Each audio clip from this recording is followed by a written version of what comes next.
Senhor. Amém. Glória a Deus. Estamos alegres com o Senhor nesse dia de hoje. Meu filho. Por estar juntamente com os irmãos mais uma vez. A Igreja Aliança Cristã, uma igreja que a gente aprendeu a amar. Amém. Eu louvo a Deus pela vida de vocês. Mais uma vez, muito obrigado pela oportunidade de poder estar compartilhando um pouquinho mais da palavra de Deus ao coração dos irmãos. Deus abençoe a pastora Heloísa, sua família, sua casa. Muito obrigado, Deus abençoe. Deus abençoe a vida da minha esposa, da minha filha, que está ali comigo. Da última vez que eu estive com vocês, ela não pôde estar, mas hoje ela está ali também. Queridos, abra sua Bíblia, por gentileza. Livro do profeta Abacuque, que é o tema que está proposto para a nossa vida nessa manhã. No seu capítulo 3, Abacuque, capítulo de número 3, versículo 1 e o versículo 2.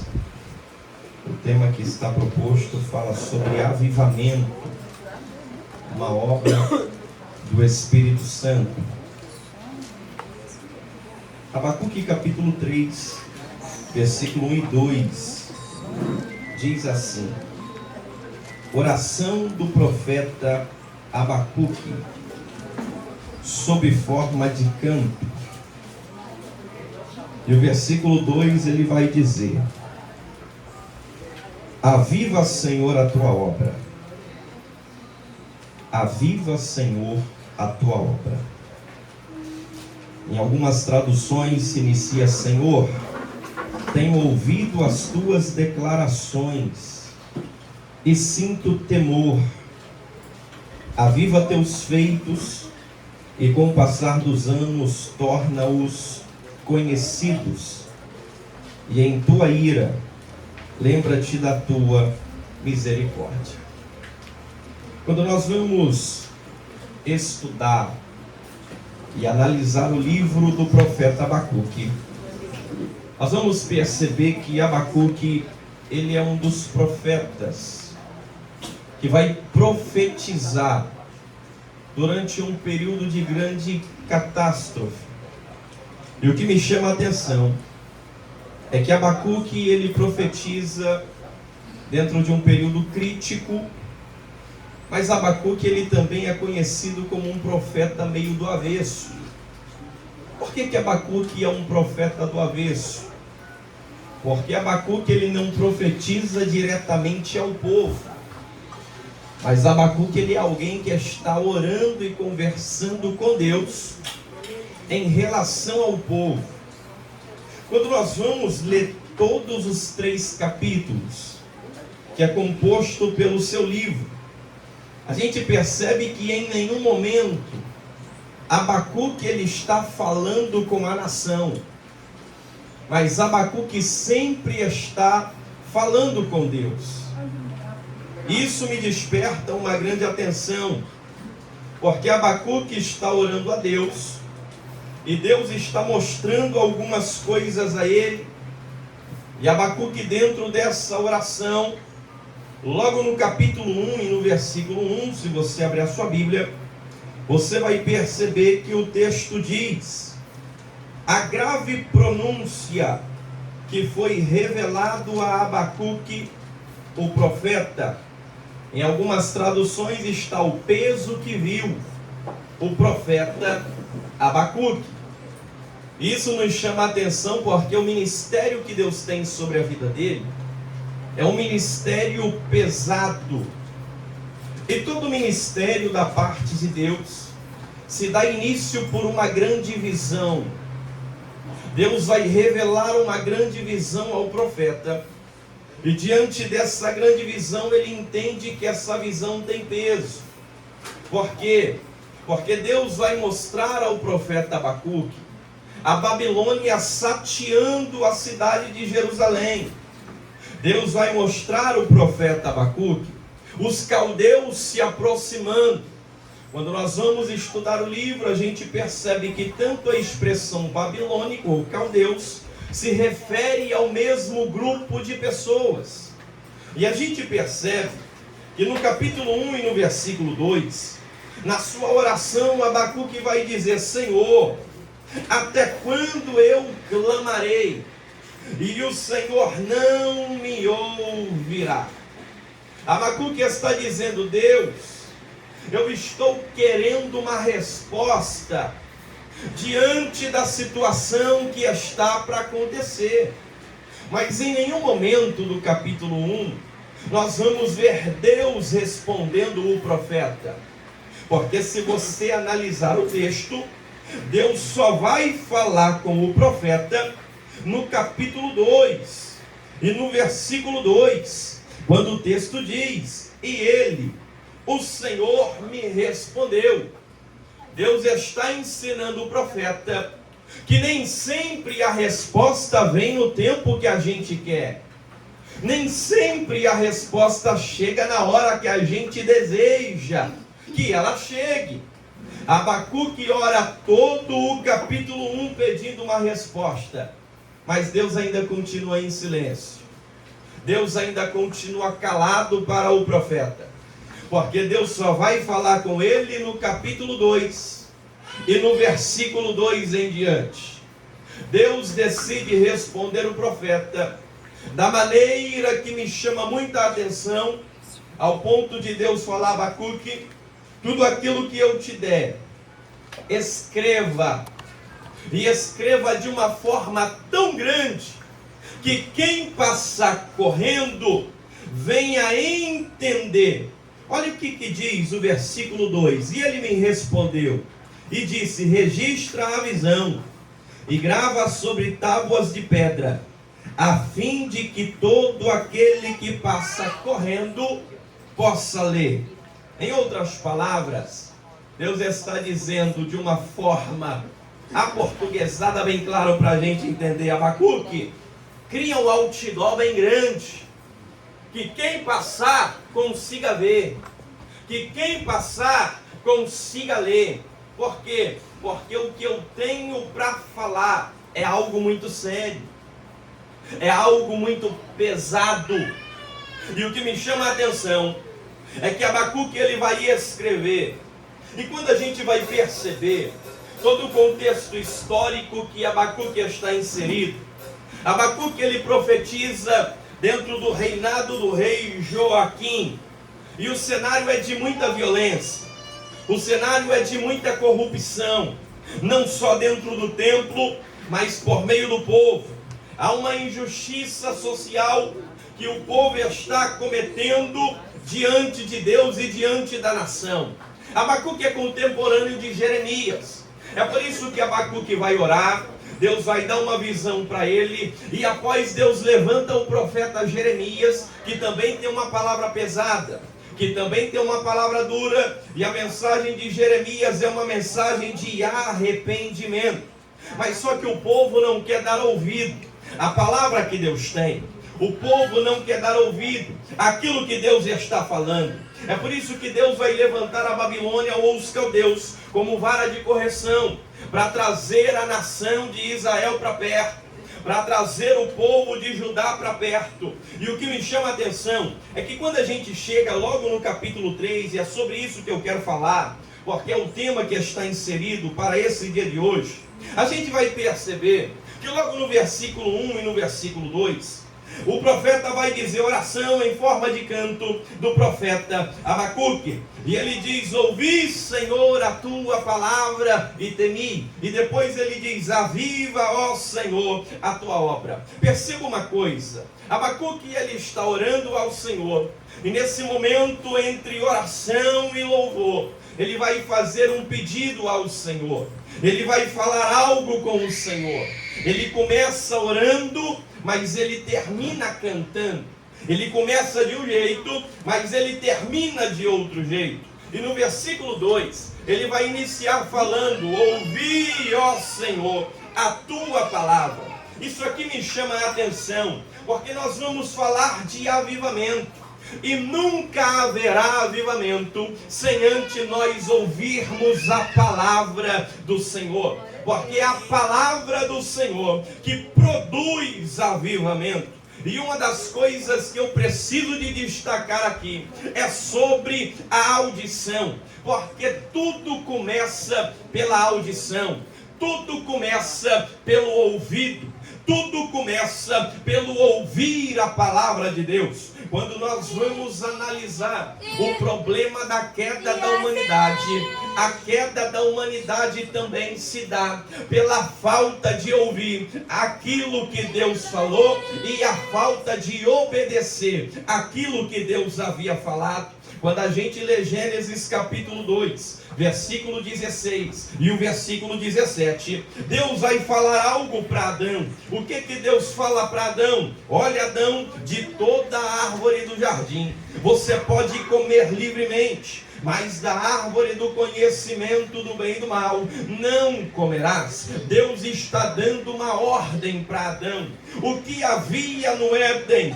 Deus se manifestava no Éden na viração do dia, e as palavras de Deus para Adão não trouxe ambiguidade. Deus não estava em silêncio porque ele estava falando. Não faltou uma instrução de Deus para Adão, para depois Adão arrumar alguma desculpa e falando que ele caiu porque foi falta de instrução. Não, teve a instrução. Qual foi o problema? Foi a ausência de palavra? Não, porque Deus está falando no Éden com Adão. Qual é o problema? O problema é que o homem não obedeceu aquilo que Deus falou. Ele ouviu, entrou em um ouvido, saiu no outro ouvido, e ele não obedece aquilo que Deus havia falado. Um dos grandes problemas da atualidade é que Deus fala, Deus orienta, Deus aconselha, Deus direciona, e o problema não é a falta de Deus falar, o problema é o que eu estou fazendo com aquilo que Deus está falando comigo. Nós oramos por avivamento, nós pedimos avivamento, mas nós só vamos viver o avivamento quando nós passarmos a obedecer aquilo que Deus está falando. É por isso que o que me chama a atenção, que tudo vai começar pelo ouvido e pela audição. O povo de Israel caminha pelo deserto. Na caminhada de 40 anos, Deus vai decidir entregar a lei. Deus entrega a lei no Sinai para Moisés. Moisés sobe ao Sinai.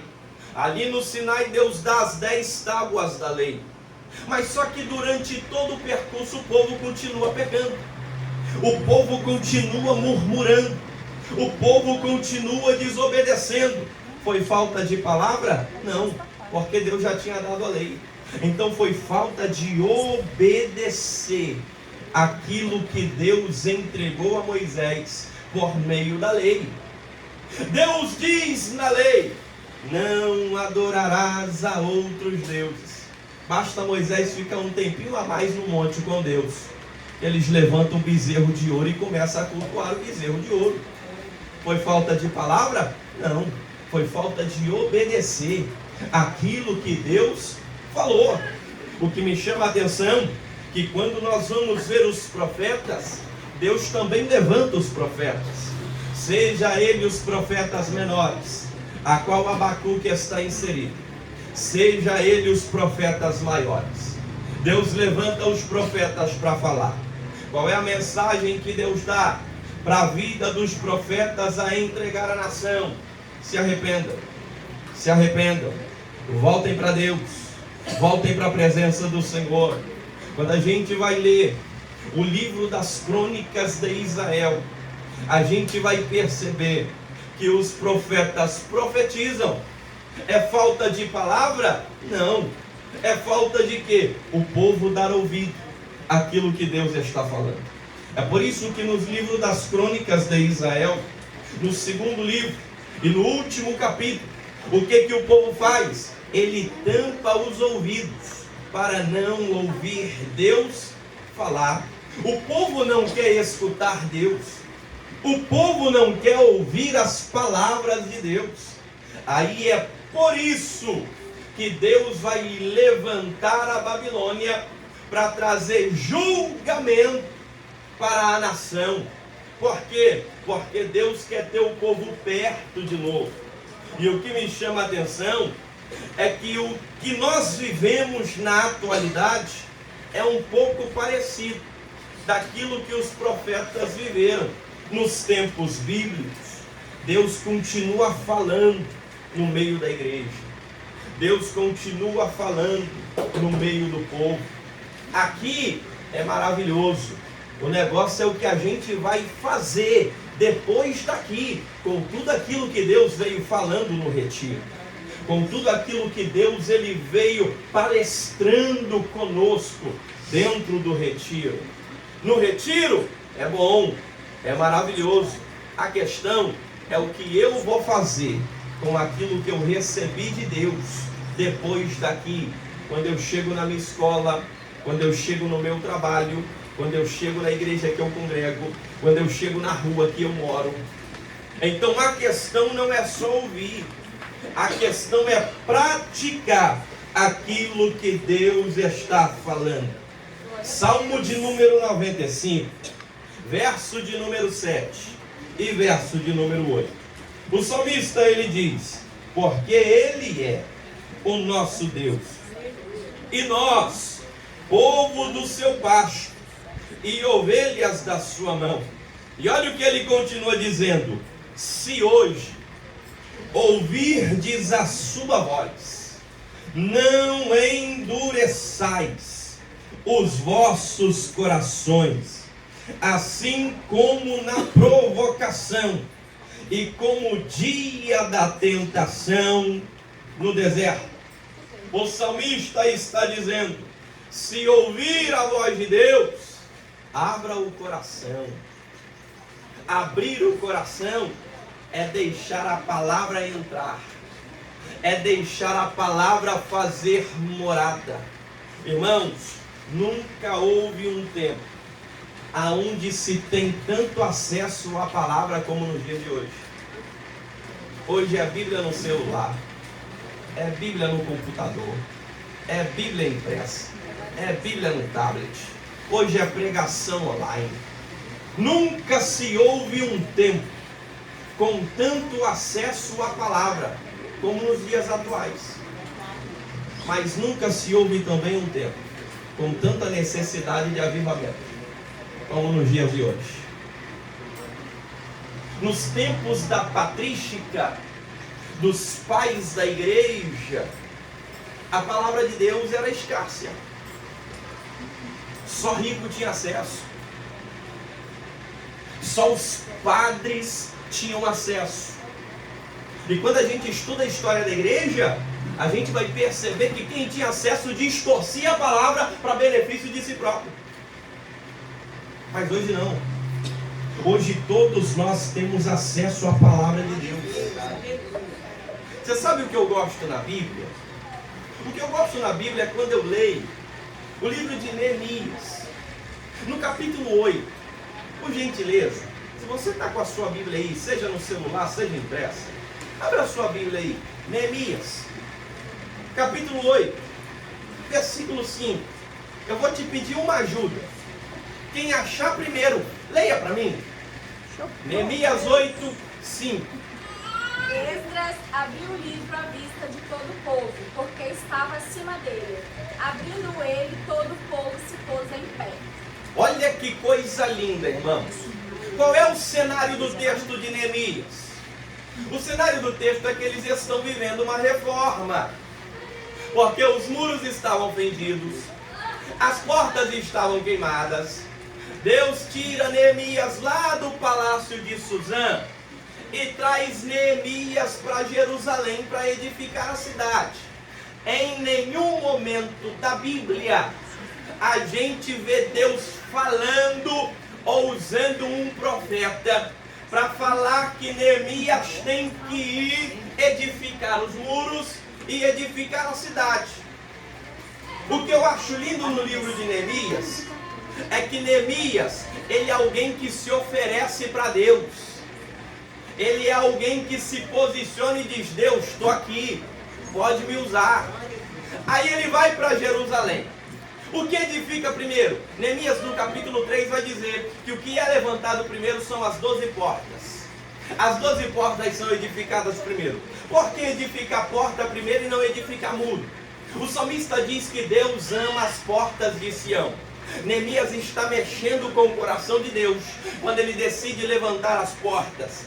Porta fala de acesso, porta fala de relacionamento, porta no contexto bíblico fala de condenação e absolvição. É por isso que no livro de Ruth ela é absolvida nas portas da cidade. É por isso que quando a gente lê Josué capítulo 20, quando fala das cidades de refúgio, é na porta da cidade que se julgava uma causa. Quem queria se relacionar, ia para a porta da cidade. Quem queria negociar, ia para a porta da cidade. Mas é na porta da cidade também que Esdras vai falar da palavra de Deus.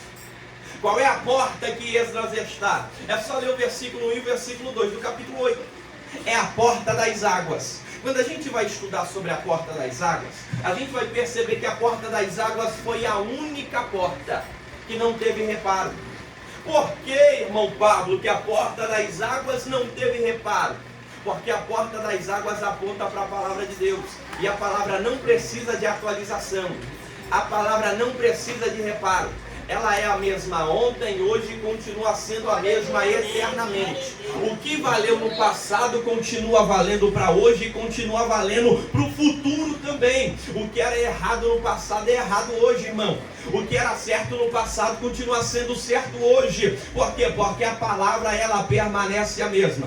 A Bíblia diz que passarão os céus e passarão a terra, mas a minha palavra ela não há de passar. É por isso que Esdras, que é o sumo sacerdote, ele se levanta onde? Na porta das águas.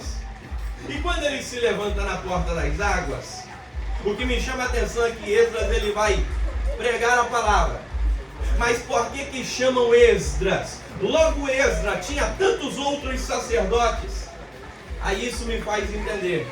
Quando eu leio o livro de Esdras no seu capítulo 7, se não me falha a memória, no seu versículo 10, quando Esdras aplica o seu coração a estudar a palavra de Deus, a viver a palavra de Deus e a ensinar a palavra de Deus. Em outras palavras, só oferta a palavra quem tem. Esdras está dando aquilo que ele tem. Esdras está oferecendo o que o seu coração está cheio. Há um ditado por aí que diz que a boca fala o que o coração está cheio. Esdras só está falando da palavra porque o seu coração e a sua alma foram cheios primeiro dessa palavra. E no versículo 5 que a nossa irmã leu, o texto diz: e Esdras abriu o livro. Irmãos, o avivamento só acontecerá enquanto nós estivermos com o livro aberto. Glória a Deus. Nunca se houve um dia tão essencial de se abrir as escrituras como no dia de hoje. Eu costumo falar para os irmãos lá da congregação, eu falo: irmãos, independente de quem você escute, confira no texto se é realmente o que está escrito. Porque a gente tem ouvido tanta asneira por aí, irmão. Não me desculpa, mas é tanta abobrinha que se ouve por aí. E o que está faltando nos dias atuais é nós abrirmos o livro e conferir o que está escrito. É por isso que eu gosto dos irmãos bereanos. A Bíblia diz que Paulo pregava em Bereia, Atos 17. E quando Paulo está pregando, alguém pode me ajudar? Abra a Bíblia aí, por gentileza. Atos capítulo de número 17. Versículo de número 11, se não me falha a memória. Atos capítulo de número 17. Ora, estes de Bereia eram os mais nobres que os de Tessalônica, pois receberam a palavra com toda a avidez, examinando as escrituras todos os dias para ver se as coisas eram de fato assim. Olha que coisa linda. Quem é o pregador do culto? Paulo. Paulo tinha um conhecimento vasto das Escrituras. É ele que está pregando. Mas só que quando Paulo prega, o que os bereanos estão fazendo? Estão confirmando. Estão com as Escrituras abertas. Eles estão examinando o que Paulo está pregando. Mas pera lá, irmão. O pregador é Paulo. Precisa de examinar o que Paulo prega. Um dos homens que mais escreveu livro no Novo Testamento? Tem sim. O exame aqui não é de desconfiança. O exame aqui é para validar o que Paulo fala. Porque toda profecia tem que estar embasada nas Escrituras. Toda profecia e toda palavra, ela é embasada na palavra de Deus. É por isso que a Bíblia diz que eles foram mais nobres do que os irmãos de Tessalônica.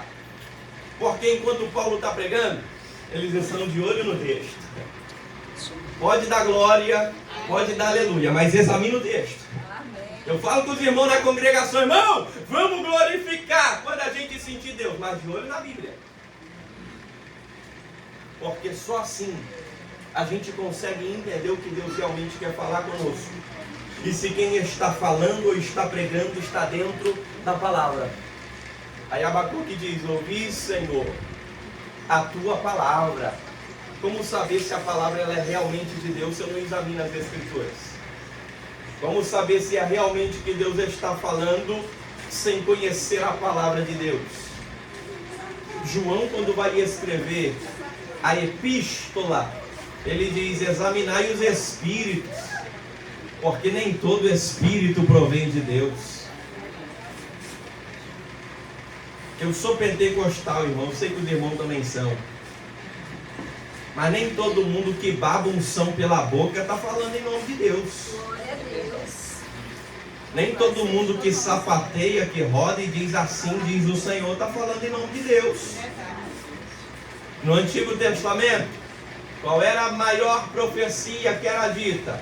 A expressão que era usada: assim diz o Senhor. Mas no Novo Testamento isso vai mudar. Não é mais assim diz o Senhor. Como é que é agora no Novo Testamento? Está escrito. Não é Mateus 4? Jesus está no deserto para ser tentado pelo Satanás. Irmão, Jesus está sendo tentado pelo diabo. E o diabo quer usar a palavra. Olha que a estratégia de Satanás ainda permanece a mesma. É distorcer a palavra. É o que aconteceu no Éden.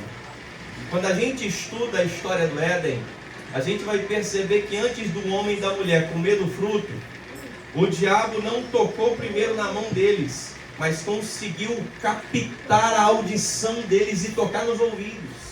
É porque em Gênesis 3, versículo 1 e versículo 2, Satanás fala. E no versículo 2 a mulher responde, tem um diálogo. Se tem diálogo, um fala e outro ouve.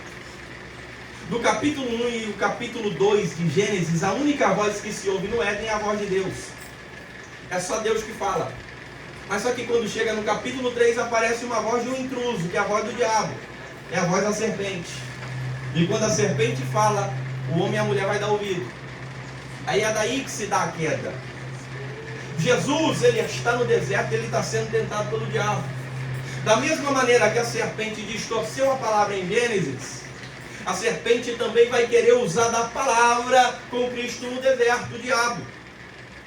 E ele vai dizer: olha, se tu és o Filho de Deus, transforma essas pedras em pães. Isso aqui é lindo, sabe por quê? Porque Jesus ele vai tecer uma resposta para o diabo.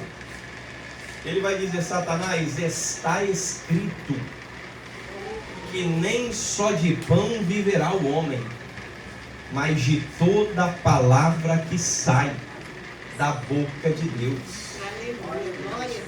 Atualmente, o assim diz o Senhor pode falhar, irmãos. Porque tem gente que diz assim diz o Senhor, mas Deus não está falando nada. É o contexto de Jeremias. No livro de Jeremias, Jeremias profetiza dizendo: olha, vocês estão profetizando assim diz o Senhor, mas Deus não está falando. Vocês dizem que há paz, mas não tem paz.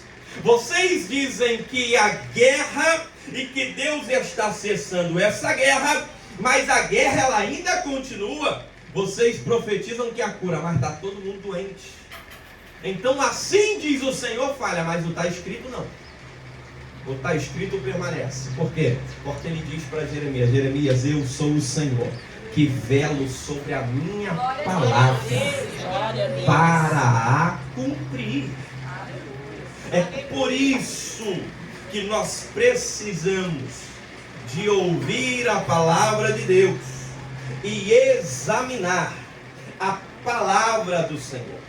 Quando nós vamos ver o profeta Abacuque falando dessa oração: ouvi, Senhor, a tua palavra e temi. O profeta Abacuque está nos ensinando que a restauração, ela também vai se dar pela audição. A queda aconteceu pela audição, mas a restauração também vem pelo ouvir.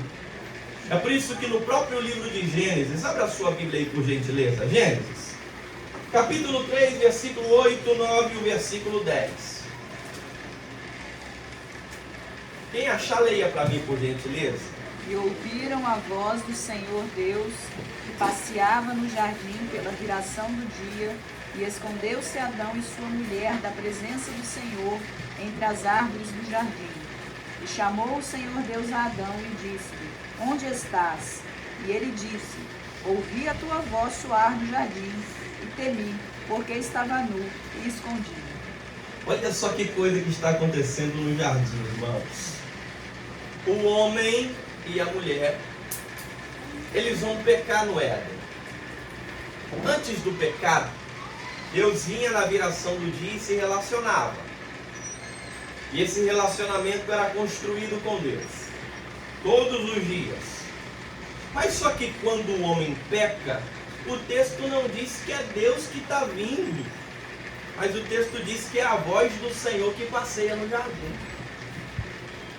Quando eu li esse texto, eu me fiz uma pergunta: mas por que agora é a voz?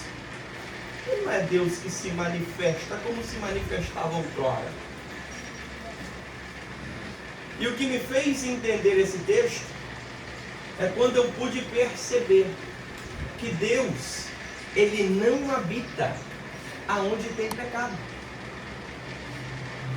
Deus não habita no meio do pecado. Mas eu entendi que a graça, ela é manifesta por meio da voz. Por quê? Deus não habita, mas a voz de Deus entra num ambiente de pecado para resgatar o pecador e trazer ele para perto. Glória a Deus. É por isso, irmãos, que tem gente que está aqui nessa manhã que nem era para estar aqui. Mas um dia a voz do Senhor foi ao teu encontro. Ela te encontrou. Glória a E Deus. quando ela te achou, você deu ouvido para ela. Aleluia. E você não só escutou ela, você deixou a palavra entrar dentro do seu coração e mudar a sua vida por inteiro. É por isso que você está aqui nessa manhã. Glória a Deus. A graça é manifesta quando Deus envia a sua voz no jardim para chamar Adão. Adão, aonde você está, Adão? Aí Adão vai dizer: ouvi, Senhor, a tua voz, e eu temi. Olha, irmão, Abacuque dizendo: ouvi, Senhor, a tua palavra, e temi. Por mais que Adão pecou, por mais que Adão errou, quando ele ouviu a voz, ele sentiu temor. Porque todas as vezes que Deus fala no meio da igreja, todas as vezes que Deus fala com o seu povo por meio da sua palavra, nós precisamos de sentir temor a esse Deus. O que faz a pessoa errar é a falta de temor. Você quer ver? Quando a gente lê a carta à igreja de Laodiceia em Apocalipse capítulo 3, Laodiceia tem nome de igreja. Mas mesmo tendo nome de igreja, Laodiceia coloca o dono dela para o lado de fora. tem nome de igreja, tem culto como igreja, tem liturgia como igreja, mas o dono está por lá de fora. O que fez o dono da igreja ser expulso para o lado de fora? A falta de temor da igreja. É por isso que ele continua do lado de fora da porta da igreja de Laodiceia.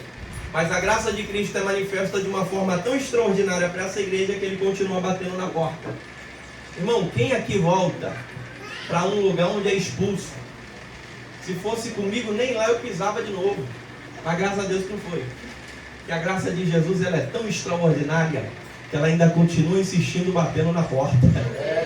Aí ele bate na porta e ele diz: olha, se alguém ouvir a minha voz. A restauração começa pela audição. Só haverá avivamento enquanto nós ouvirmos a palavra de Deus. Deus vai gerar avivamento no meio da igreja. Porque ele continua falando e a igreja continua ouvindo a voz do Senhor. Paulo em Romanos capítulo 10 versículo 17 ele vai dizer: a fé ela vem, e ela vem pelo ouvir a palavra de Deus. Aleluia. Glória a Deus. Quando o Abacuque ele ora, ele diz: aviva, ó Senhor, a sua obra. A obra ainda é dele, tá, irmãos? Tem gente que acha que é o dono da obra. Tem gente que diz: a igreja é minha. É nada. Ela tem o dono. E o dono da igreja ainda continua sendo Jesus. Glória a Deus. É por isso que ele é o cabeça da igreja. É por isso que a igreja não tem duas visões. É uma visão só. E a visão está onde? No cabeça, que é Cristo. É por isso que a igreja não tem dois cabeças. Aí tem muita igreja por aí que parece monstro. É duas cabeças, é dois pensamentos. Cristo está aplicando algo, Cristo está dizendo algo, mas tem gente que olha e diz: não quero, eu quero ir por essa visão aqui. Não, é pela visão de Cristo, irmão. A cabeça é uma só.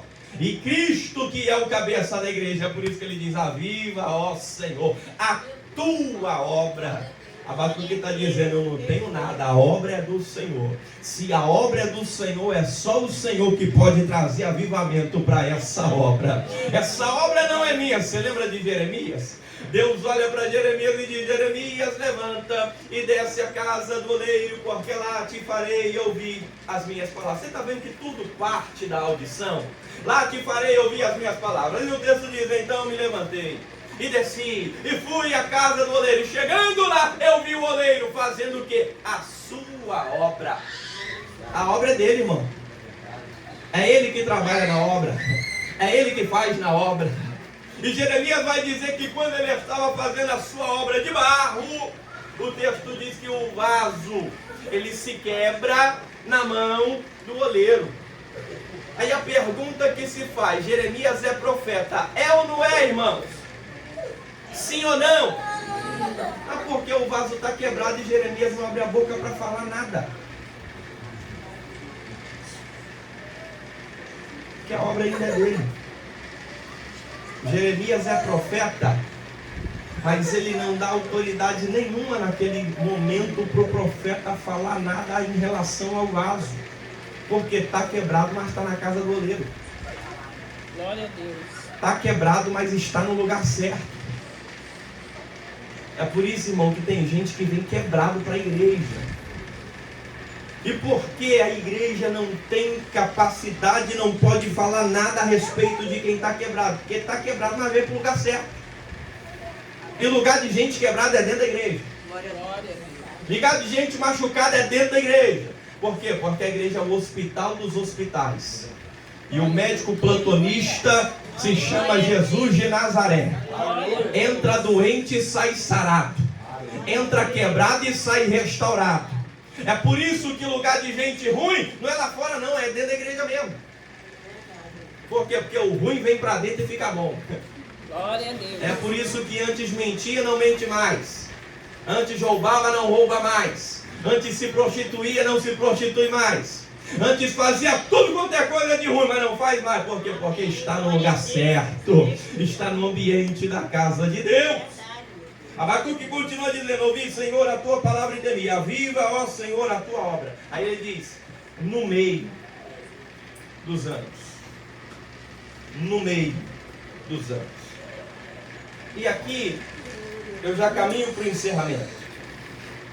Quando Abacuque faz essa oração, Abacuque não está pedindo para Deus tirar a nação de Judá da provação que vai chegar. Não. Abacuque não está indo contra com aquilo que Deus diz. Mas Abacuque está fazendo um pedido. Parafraseando, Abacuque está dizendo: Senhor, o Senhor disse que o povo vai passar pelo cativeiro. O Senhor disse que o povo vai passar pelo dia mau. Mas eu te faço um pedido: não deixa esse povo morto no meio do dia mau, não. Não deixa esse povo morrer dentro do cativeiro, não. Aí é por isso que ele diz: aviva, ó Senhor, aleluia, a tua obra no meio dos anos. Glória a Deus. E isso vai acontecer de forma literal. E quando que isso acontece, pregador? Ezequiel capítulo 37. Um dos textos cantados e pregados. É cumprimento da oração do profeta Abacuque. Quando Ezequiel 37, o texto diz que o Senhor em espírito leva o profeta no meio de um vale de ossos sequíssimos. E aquele vale é a nação de Israel. Aquele vale é o povo de Deus. Está tudo morto. Não só está seco, está sequíssimo demais. Em algumas traduções nos fazem entender que aqueles ossos estão quase se desfarelando de tão seco que estava. É por isso que Deus fala para o profeta: toma cuidado aonde você vai pisar. E o que me chama a atenção, que o avivamento da oração de Abacuque acontece ali, no vale de ossos secos. Ainda tem chance, irmão, para quem está morto, para quem está caído, ainda tem chance. Glória a Deus. E a chance Deus continua dando ainda nos dias atuais. O profeta vem para o vale, e quando o profeta ele chega no vale, Deus faz uma pergunta ao profeta. Qual é a pergunta? Poderão reviver estes ossos? Abra sua Bíblia, Ezequiel capítulo 37. Poderão reviver esses ossos? Aí o profeta vai falar algo para Deus. Versículo 3. Quem achar, leia por gentileza. Ezequiel 37, 3. 37. Ezequiel 37. Ele me perguntou: filho do homem, esses ossos poderão tornar a viver? Eu respondi: ó soberano Senhor, só tu sabes. Senhor, só tu sabes.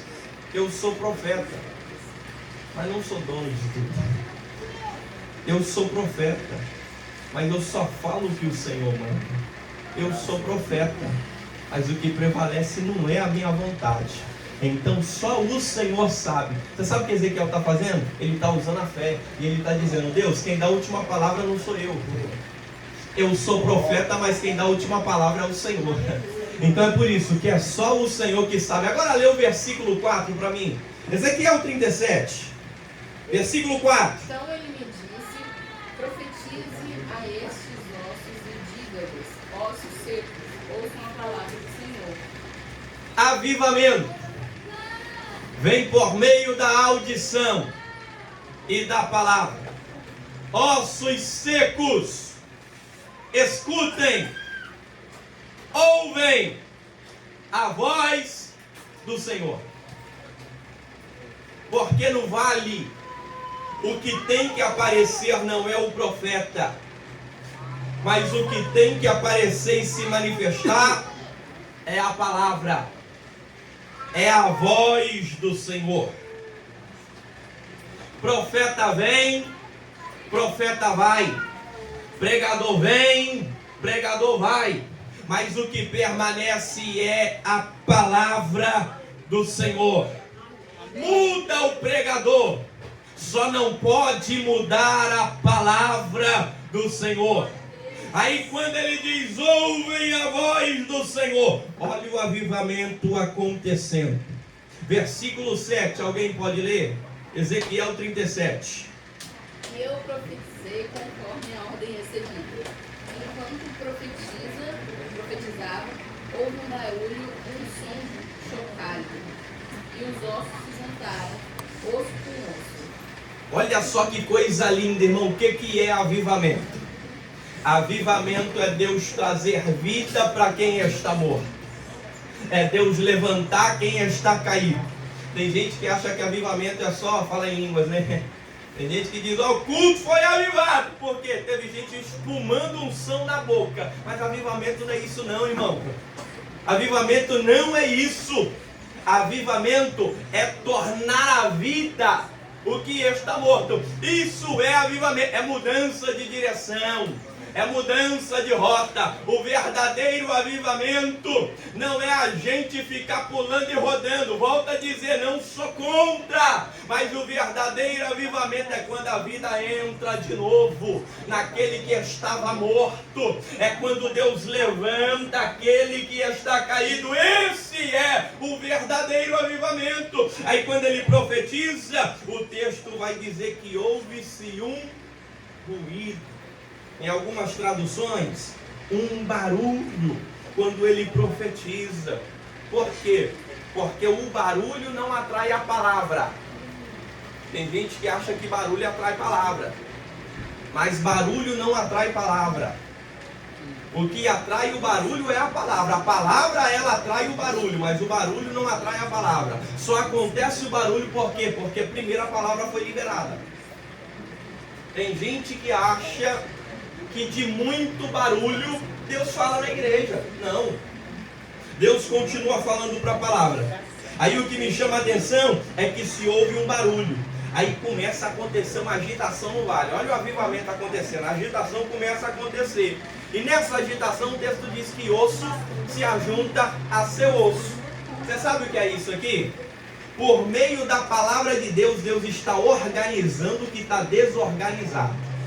Avivamento também é ordem. Avivamento também é Deus organizar a bagunça. É por isso que osso se junta no seu osso. Cada coisa é colocada no seu devido lugar. Eu creio que dessa manhã Deus vai colocar no lugar aquilo que está fora. Deus vai começar a alinhar algumas coisas na nossa vida nessa manhã. O avivamento de Deus será promovido nessa manhã por meio da palavra do Senhor. E aquilo que está fora vai voltar pro lugar. Então osso se ajunta com o seu osso. Até aí está tudo bem? Não. Por quê? Porque tem mais coisa para acontecer. Continua lendo o versículo 8, por gentileza. Olhei e os ossos foram cobertos de tendões e de carne, e depois de pele, mas não havia espírito neles. Olha só que coisa linda. Tem organização. Dessa organização gera estrutura. E o avivamento de Deus vai dar estrutura para a nossa vida. O avivamento de Deus vai dar estrutura para o ministério que Ele depositou sobre nós.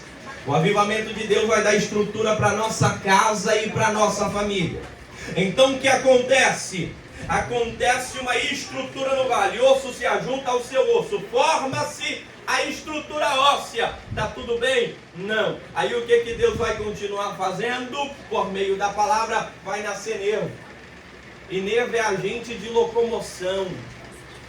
E o que me chama a atenção é que o nervo, ele é o agente que faz a pessoa sair do lugar. Igreja não foi chamada para viver inércia. Igreja, ela foi chamada e levantada para se locomover, para sair do lugar. É por isso que, como igreja, nós estamos seguindo a carreira a qual nos está proposta, seguindo de rumo aos céus. Nasce nervo, mas também vai nascer pele e vai nascer carne.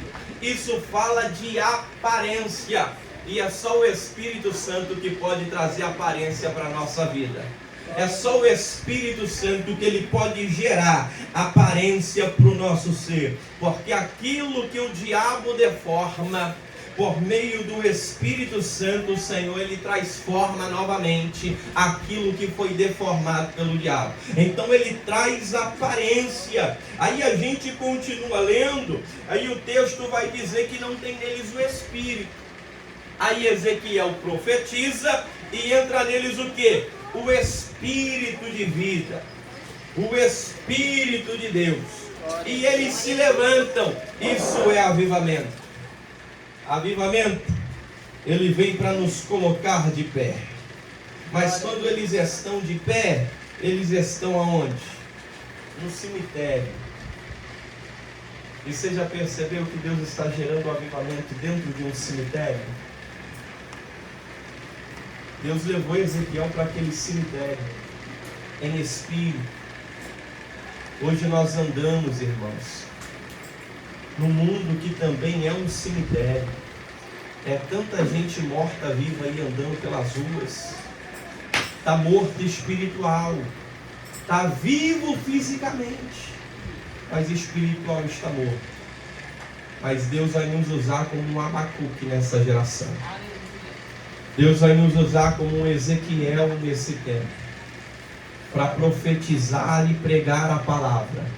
E por meio da palavra de Deus, o avivamento vai acontecer na vida daqueles que estão mortos também, assim como aconteceu na nossa vida um dia. Eu creio nesse avivamento. Há uma notícia que homens atrás profetizaram, que virá um grande avivamento do meio da nação brasileira. Eu creio nesse avivamento. E a minha oração é para que eu faça parte desse avivamento. Eu creio que você também fará parte desse avivamento que Deus vai trazer sobre a nação brasileira.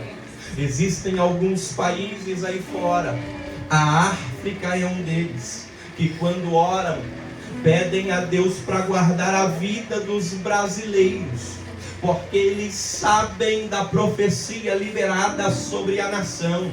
E os africanos oram e clamam, pedindo para que brasileiros vão à África para pregar o Evangelho do Senhor. Por quê? Porque eles acreditam no avivamento que Deus vai levantar no meio da nossa nação. Esse avivamento um dia alcançou a vida de uma criança. A história diz que John Wesley, ele orava tanto, mas ele orava tanto que dentro do seu quarto, um chão ainda madeirado foi marcado pelos joelhos daquele homem, de tanto que ele orava. Se a gente visita hoje a Inglaterra e vai na casa de John Wesley, a gente vai perceber as marcas dos joelhos daquele homem de oração. E um dia, uma criança em uma excursão da escola, eles foram visitar a casa de John Wesley. Chegando lá, eles visitam a casa, eles retornam para o ônibus. A professora vai fazer a lista de chamada e um dia ela começa a chamar o nome de uma criança e aquela criança não está dentro do ônibus. Ela volta para dentro da casa de John Wesley e ela encontra aquela criança, aquele menino ainda pequenininho, com os dois joelhinhos dobrados no mesmo lugar que John Wesley orava, e aquela criança dizia: Deus, faz de novo, da mesma maneira que o Senhor fez com John Wesley, faz de novo. Quem foi esse menino? Billy Graham, irmãos. Deus usou tanto a vida de Billy Graham. Por quê? Porque Billy Graham pediu a Deus: Deus, faz de novo. Billy Graham acreditou no poder da oração. Billy Graham acreditou no avivamento. Se eu e você acreditarmos nesse avivamento, Deus vai fazer de novo nos nossos tempos. Deus vai fazer de novo na nossa geração.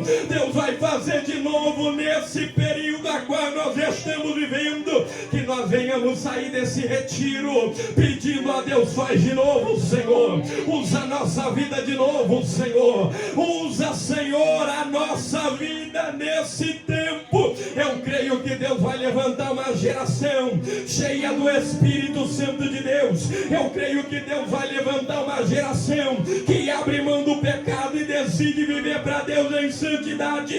Deus há de fazer novamente. Se coloca de pé nessa manhã. Eu quero orar com você.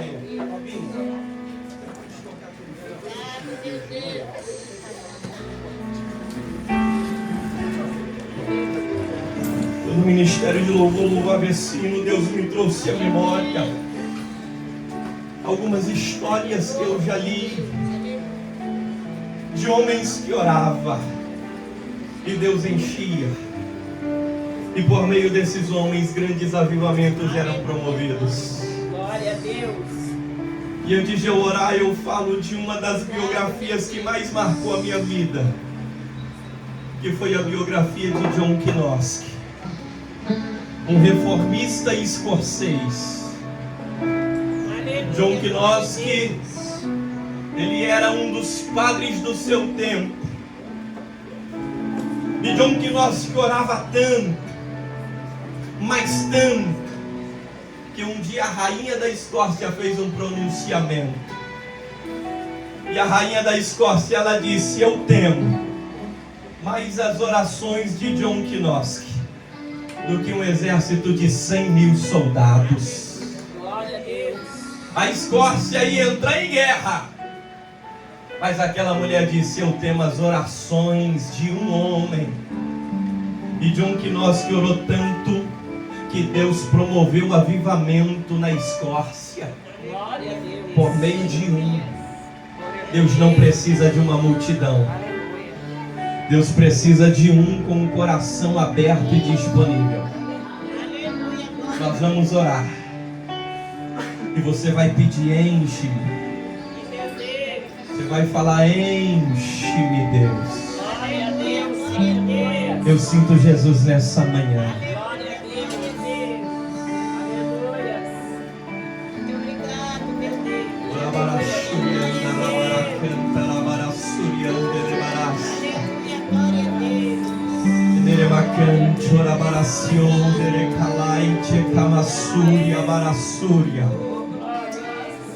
Limianda rabaraia candora barachurianda rabarassuria.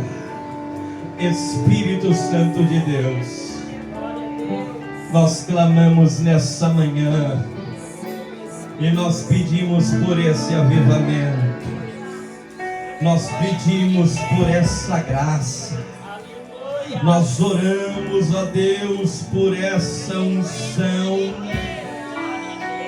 E como vasos de botija de boca para cima, nós clamamos e dizemos: enche-nos, ó Deus. Espírito Santo, enche essa juventude a cada dia. Espírito Santo, enche essas crianças a cada dia. Espírito Santo, enche os adolescentes a cada dia. Enche os anciões. Enche a nossa vida por inteiro.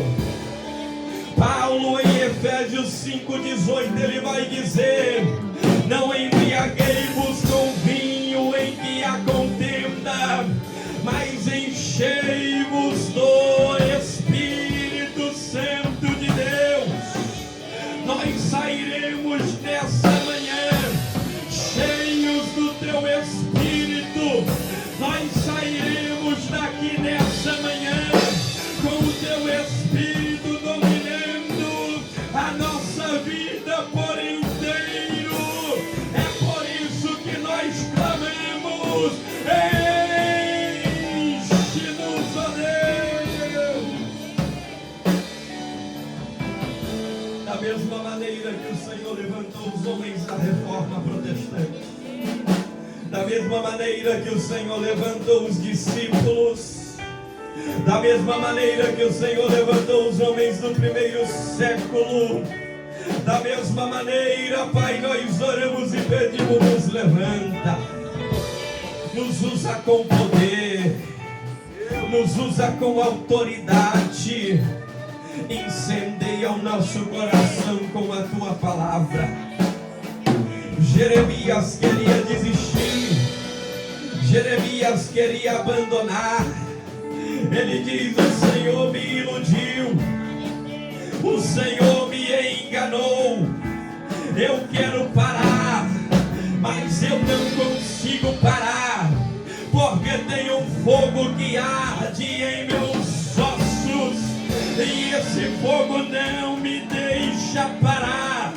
A igreja não vai parar, os teus filhos não vão parar, porque o fogo da tua palavra, o fogo do Senhor invade a nossa vida e queima os nossos ossos e queima a nossa alma por dentro. Nós vamos prosseguir. Então, ó Deus, nós pedimos, usa a nossa vida nesse tempo. Continua aguardando o teu povo, continua aguardando teus filhos, continua aguardando a tua igreja, e nós continuamos proclamando: enche-nos até transbordar, até transbordar, porque quando transborda, quem está do nosso lado também é alcançado. Não queremos só para nós, queremos que o nosso próximo também sinta e receba aquilo que também nós sentimos e aquilo que nós também estamos recebendo. É por isso que o pedido é até transbordar, Jesus.